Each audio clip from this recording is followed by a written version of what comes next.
Nagbabasa ko ng romance, nainggit lang ako, so why not dito? Though, sana hindi ako mainggit sa mga, gumagano, no? Hindi naman. We're good. I just like getting a headache.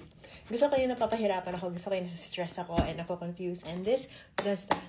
I would give this book a 9.5 out of 10. The story of this is with two people, si Alex and then si Josie. Si Alex, podcaster siya. And then may na-meet siya na birthday twin niya sa isang restaurant, which is Josie. Ayun, naging friendly siya. Tapos parang sabi ni Josie, uy, I have a very interesting life. So, in-invite ni Alex si Josie sa podcast niya.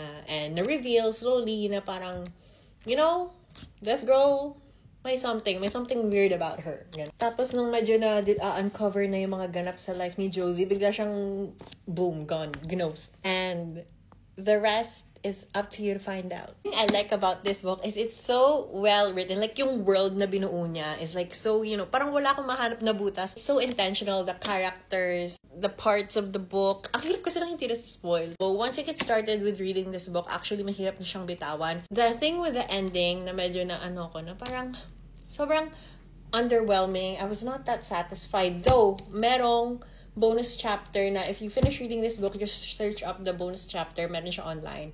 And that like seals the deal for me. Like, the twists and the turns are still really cool.